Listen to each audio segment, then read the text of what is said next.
अब ये पॉजिटिव क्या है? हम ये बोलते हैं कि अपने थॉट्स को पॉजिटिव डायरेक्शन देना, नेगेटिव से बचाना। एक्चुअल में बताऊं पॉजिटिव क्या है? वो पॉजिटिव नहीं जिसको हम पॉजिटिव समझते हैं।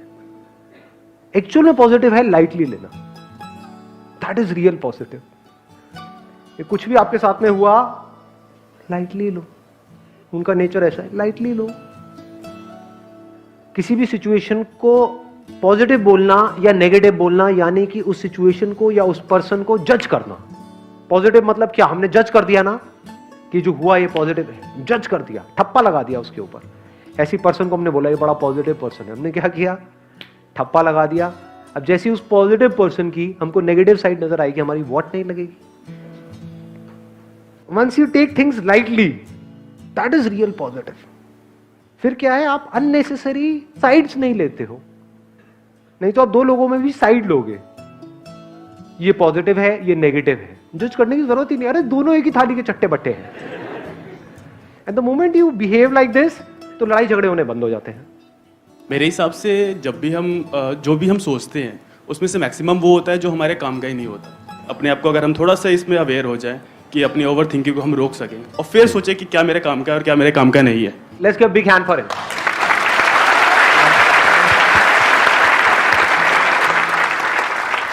हमें अवेयर होना है अपने थॉट्स का, क्योंकि अगर हम अवेयर हैं कि हम क्या सोच रहे हैं, then there is a strong possibility हम उसकी डायरेक्शन को चेंज कर सकते हैं। अगर हम अवेयर ही नहीं है तो फंस जाएंगे। तब there is no possibility of giving your thoughts a new direction. सब मानते हैं इस बात को? यस और नो? यस और नो? प्रैक्टिकली देखें कैसे। जैसे कुछ अच्छा सोचते हैं पहले, अच्छा क्या लगता है? आई होप कि एक गुलाब की जो खुशबू है वो सबको अच्छी लगती है। जिसको गुलाब की खुशबू के बारे में नहीं सोचना है तो साथ वाली जो बैठी है उसकी खुशबू को आप फील कर सकते हैं। अच्छा लगता है। फ्रेग्रेंस ऑफ अ रोज, कैसी फीलिंग हो रही है अंदर से? अच्छा लग रहा है या बुरा लग रहा है? मानो कोई उस गुलाब के पत्ते तोड़ तोड़ करके खा गया और अगले दिन उसने निकाले, और अब आप उसकी जो भी उसकी खुशबू बदल गई है उसके बारे में सोचो।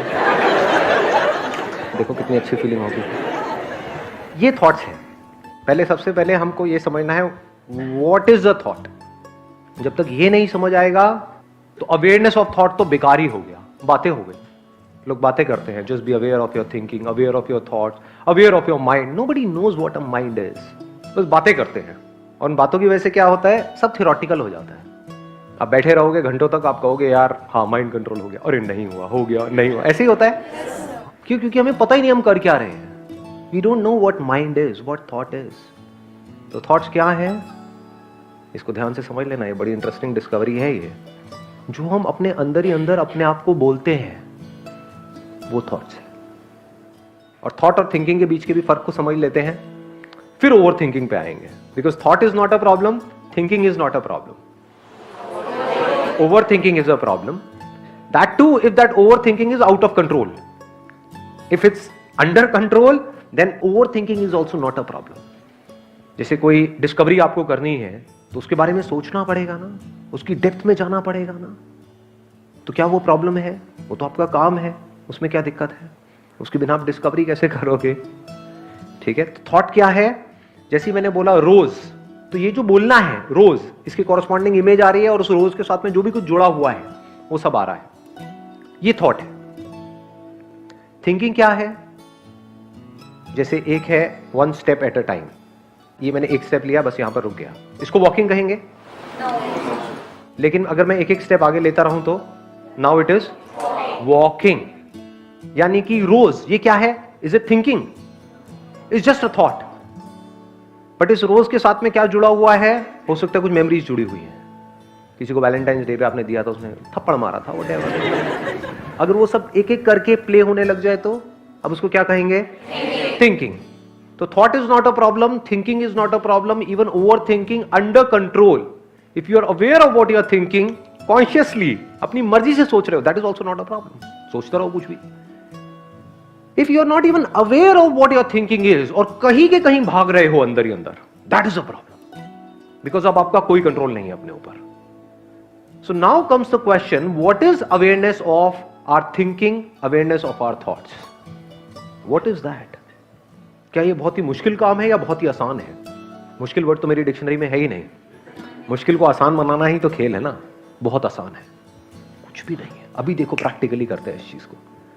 सिर्फ ये देखो कि अपने अंदर ही अंदर आप अपने आप को क्या बोल रहे हो। देखो 1 मिनट के लिए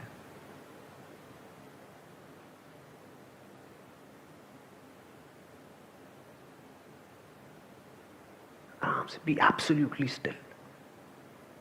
आंख बेशक खुली रखो या बंद रखनी है बंद रखो।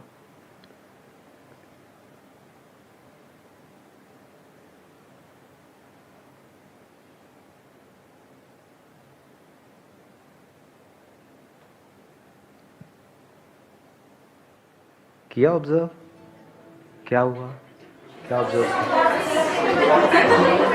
थॉट्स की फ्रीक्वेंसी कम हो गई थी।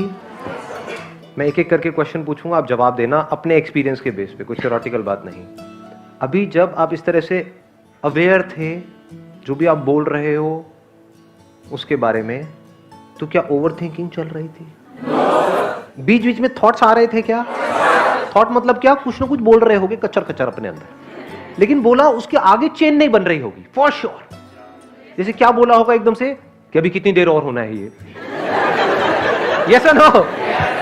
आंख खुली रखूं या बंद करूं? तो इस तरह से हम अंदर कुछ ना कुछ बोल रहे होते हैं, बट ये जो बोल रहे हैं वो क्या है? Thoughts. This is awareness of thoughts. ये आप कब कर सकते हो, कहां कर सकते हो?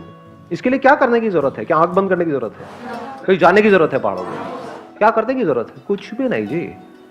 कहीं भी बैठे हो, चाहे अपने घर में हो, चाहे बाहर हो, चाहे मेट्रो में हो, चाहे कहीं पर भी हो, आराम से देखो कि मैं देखता हूं अपने अंदर ही अंदर अपने आप को क्या बोल रहा हूं, क्या बोल रही हूं। दिन में शुरू में अगर 5-10 बार भी ये करना शुरू कर दिया तो धीरे धीरे आप देखोगे इसमें किस तरीके से आपको मजा आने लग जाएगा। फिर एक नई हैबिट पड़ेगी।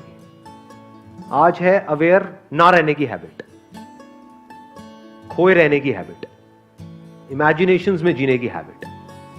फिर कैसी हैबिट पड़ेगी? यहां पर पूरी तरह से रहने की हैबिट। हवा चल रही है तो उसकी वजह से क्या हो रहा है, पूरी बॉडी में सेंसेशंस हो रही है, हमें नहीं पता होता है। देखो कभी लोगों को क्या देखना है, अपने आप को देखो। रोबोटिक लाइफ नहीं जी रहे होते हम। We are not even aware of what we are saying to ourselves. अरे खुद को छोड़ो, लोगों को ये तक नहीं पता वो दूसरों को क्या बोल रहे हैं। अभी मैं एक वेडिंग में गया हुआ था, तो एक बंदा आया, मतलब बंदा क्या, मतलब एक बंदा ही बोलूं, हाँ ठीक है बंदा बोल सकते हैं, बंदा बोलने लायक था नहीं वो आया, आ करके पता नहीं अपनी पूरी कहानी सुना के चला गया। Oh I come from US, I got 2 kids, वो स्टडिंग देयर, ये वो ये सारा उसने बोल दिया। मैंने अपने मन में बोला जब वो चला गया, मैं किसी ने पूछा था तेरे क्या भाई? People are not aware of what they are saying. कुछ भी बोल रहे हैं, बड़ बड़ बड़ बड़ बड़, देखा है ना ऐसे लोगों को? हाँ, तो आप बाहर भी कम बोलो और अपने अंदर भी कम बोलो, उतना ही बोलो जितना जरूरी है, तो कमाल हो जाएगा। If you want to be alive in every single moment of your life, completely alive, just be aware of आप क्या बोल रहे हो। धीरे धीरे बोलना बहुत कम हो जाएगा। आप बोलिए। Sir, since you talked about being aware, according to me, what I do is I write. In order to be aware of what I've been overthinking about, I write poetry so that at least it just lets out. Or some people use music, or they can dance. So that's how you channelize it instead of escaping it, like going for a movie and not trying to find something out of it. Excellent. Let's give a big hand for her.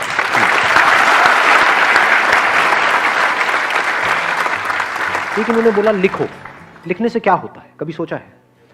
देखो, एक है thinking जिसमें कि disorder है, कोई order नहीं है, randomly कभी कुछ आ गया, कभी कुछ आ गया, कभी कुछ आ गया, कभी कुछ आ गया, कभी यहां से वहां पहुंच गए, फिर वहां से वहां, वहां से वहां, वहां से वहां, वहां से वहां, रैंडम हो गया ना।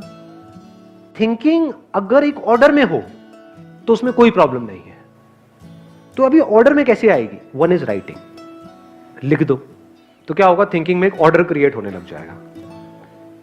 यानी जब भी हम अंदर पजल्ड है, कुछ समझ नहीं आ रहा है, तो एक पेपर लिया, उसके बीच में एक लाइन खींची, इसके क्या प्रोज हैं, क्या कौन से, क्या प्लस है, क्या माइनस है। माइंड बड़ी जल्दी क्लियर होता है लिखने से, मतलब थिंकिंग में ऑर्डर आता चला जाता है। तो यहां से आपको समझ आएगा कि थिंकिंग में ऑर्डर कितना जरूरी है। लोग क्या कोशिश कर रहे हैं, मेडिटेशन करके, ये करके, वो करके, कि अपनी थिंकिंग को ही मारना चाह रहे हैं। वो बेवकूफों वाला तरीका है।